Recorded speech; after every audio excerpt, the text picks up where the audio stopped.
Hello నమస్తే welcome back to my channel. ఈరోజు ఒక మంచి గ్రేవీతో మీ ముందుకు వచ్చేసాను.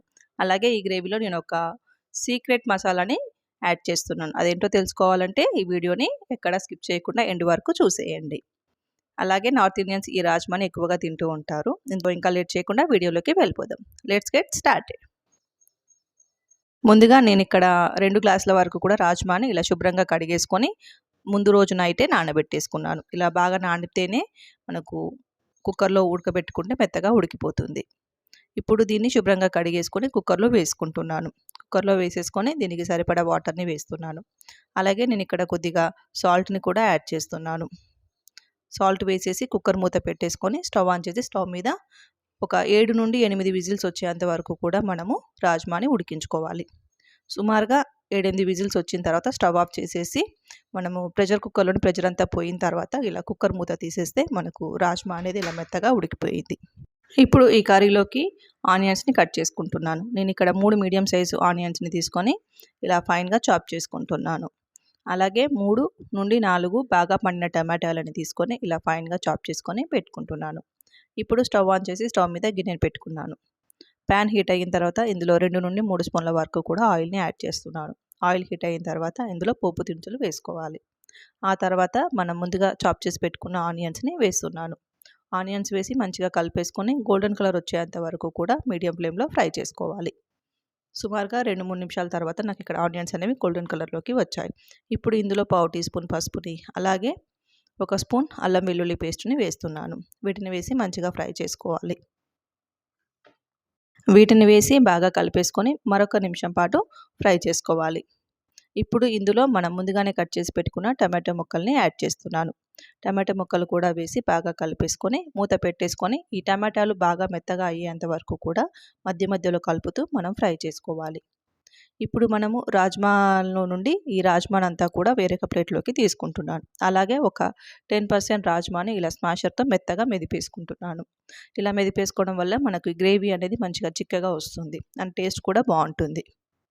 మనం మూత తీసేస్తే నాకు ఇక్కడ టమాటాలు అనేవి కూడా మెత్తగా మగ్గిపోయాయి. ఇప్పుడు ఇందులో మనం పక్కకు పెట్టుకున్న ఈ రాజ్మాని యాడ్ చేస్తున్నాను. రాజ్మాని వేసి ఒక 2-3 నిమిషాలు బాగా కలుపుతూ ఫ్రై చేసుకోవాలి. సుమారుగా 3-4 నిమిషాల తర్వాత నాకు ఇక్కడ రాజ్మా అనేది ఆయిల్లో మంచిగా ఫ్రై అయిపోయింది. ఇప్పుడు ఇందులోకి మనం స్పైసెస్ని యాడ్ చేసుకుందాం. నేను ఇక్కడ 2 స్పూన్ల వరకు కూడా కారాన్ని యాడ్ చేస్తున్నాను.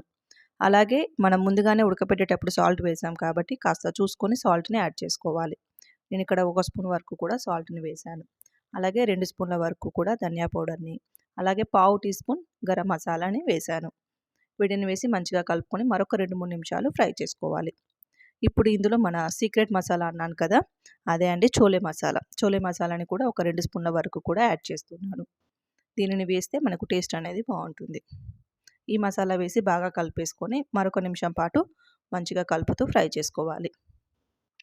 ఇప్పుడు ఇందులో మనం కుక్కర్లో ఇలా స్మాష్ చేసి పెట్టుకున్నాం కదా, దాన్ని యాడ్ చేస్తున్నాను. అవసరం అనిపిస్తే కొద్దిగా వాటర్ని కూడా యాడ్ చేసుకోవచ్చు. ఇలా వాటర్ని కూడా వేసేసుకొని ఒకసారి బాగా కలిపేసుకోవాలి.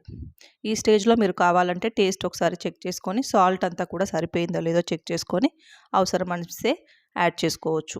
నాకైతే అన్నీ పర్ఫెక్ట్గా సరిపోయాయి. ఇప్పుడు మూత పెట్టేసుకొని ఈ గ్రేవీని చిక్కబడేంత వరకు కూడా మధ్య మధ్యలో కలుపుతూ మరిగించుకుందాం.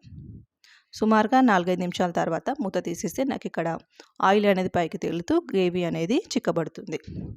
ఈ స్టేజ్లో ఒకసారి బాగా కలిపేసుకొని మళ్ళీ మూత పెట్టేసుకొని మరొక 2 నిమిషాలు ఉడికించుకుంటున్నాను. 2-3 నిమిషాల తర్వాత మూత తీసేస్తే నాకు ఈ కన్సిస్టెన్సీ అనేది ఇలా ఉంటే సరిపోతుంది. మీరు మీ కన్సిస్టెన్సీకి తగ్గట్టుగా ఈ గ్రేవీని మరిగించుకోండి. ఇప్పుడు స్టవ్ ఆఫ్ చేసేసి కొత్తిమీరతో గార్నిష్ చేసుకుంటే మన రాజ్మా కర్రీ అనేది రెడీ అయిపోయింది. ఇప్పుడు దీన్ని సర్వింగ్ బౌల్లోకి తీసుకుందాము. మీరు కూడా మీ ఇంట్లో చేసి మీకు ఎలా వచ్చిందో నాతో కామెంట్ సెక్షన్లో షేర్ చేసుకోండి. అలాగే ఈ వీడియో నచ్చినట్లయితే నా ఛానల్ని సబ్స్క్రైబ్ చేసి ఈ వీడియోని లైక్ చేసి మీ ఫ్రెండ్స్ అండ్ ఫ్యామిలీ మెంబర్స్తో షేర్ చేసుకోండి. Thanks for watching.